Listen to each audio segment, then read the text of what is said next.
ही व्यवस्थित बाटली बाटली पकडताना हे ह्याच्यात घालताना इथं ह्याचं दात आहे, तिथं दात असतं ह्या बाजूला, तिथं मधीच अंगठा घालणार आपण.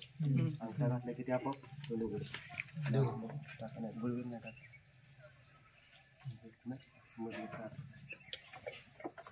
जीप सोडून द्यायची, त्याच्या मनाने केलं पाहिजे. आता ठसका लागतो त्याला कमी करायचं, जास्त नाही द्यायचं. परत जाऊ.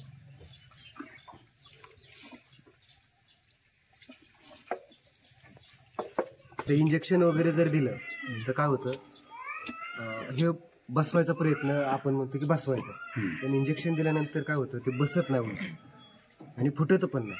मग त्यामुळे ते खाणं बंद पडतं त्याचं, मग त्याचं रवण बंद पडणार, कारण की हे डायजेशन सिस्टम जे आहे ते पूर्ण वीक होऊन जातं. मग हे लिक्विड जर आपण रोज पाजलं तर चौथ्या मॅक्झिमम 5व्या दिवशी कुठनं तरी ते फुटणार आणि त्यातनं लंपी बाहेर जाणार, म्हणजे ते व्हायरस त्यातनं बाहेर जाणार. ते लिक्विडचं काय होईल औषध? लिक्विड हा ते पाजायचं, ते जीवाणूच आहे सगळे म्हणजे विषाणू. मग हे काय काम करणार, पटकन कुठनं तरी फोडणार आणि ते बाहेर काढणार आणि पूर्ण रिकवर करणार. हे 4 ते 5 दिवस, नंतर पुढे अजून आपण 4 ते 5 दिवस पाजतो, म्हणजे 8 ते 10 दिवस हे पाजायचं. आणि परत पाजलं तर ह्याची तब्येत वगैरे आता किरकोळ आहे, पुन्हा तब्येत वगैरे वाढायला चांगली मदत होते, त्यामुळे परत पण पाजता येते. आणि नाही काही नाही, रिकवर झालं पूर्ण की झालं, एकदम क्लिअर झाला. आणि त्याच्यानंतर ही एकत्रच ठेवायचं. आता लंपीमध्ये काय काय सांगितलं जातं की वेगळं ठेवायचं, हा तर वेगळं नाही ठेवायचं, एकत्र जातं चरतं. तुम्ही बघता एकाच सगळ्या एकमेकांबरोबर खातं, तर आता तुम्ही परवापासून तर दुसरं कोणाला लागलं नाही जाईल. आणि एवढ्या अख्ख्या गोट्यात झाली तर फक्त एकाला होणार पण नाही.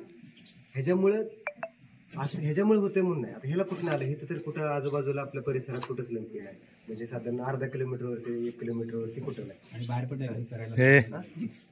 चरायला बाहेर वगैरे नाही.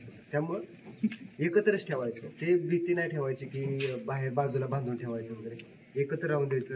ह्याच्यामुळे दुसऱ्याला होईल असं काय नाही. हवेतून पण होतं असं नाही ना, सिद्ध झालं नाही. कशामुळे होतंय सिद्ध नाही झालं, पण आपण 8 दिवसात बरं करतोय सहजरित्या, एवढं क्लिअर होतं. आणि अगदी सहज ह्याचं खाणं पिणं व्यवस्थित राहून सहज फक्त 50% खायला येतं, नंतर ते क्लिअर होऊन जातं. हे पूर्ण ह्याचं जे आहे पूर्ण गच झाले, पूर्ण गच आहे.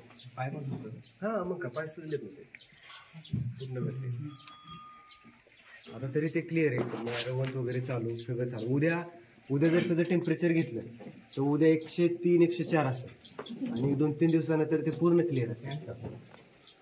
आणि टेम्परेचर तेवढं पाहिजे, म्हणजे 104 105 तेवढं टेम्परेचर पाहिजे, तर ते लवकर जखम फुटायला मदत होते.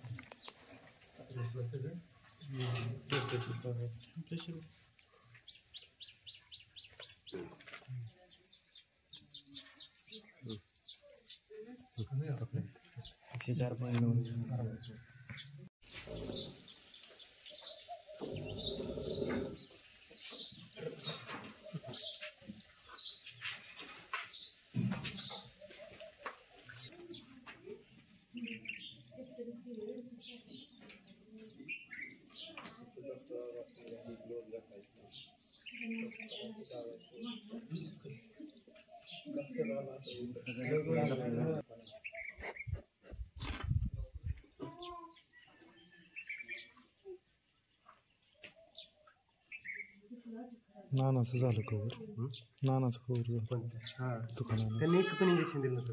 नाही, त्यांनी दिलं ते इंजेक्शन.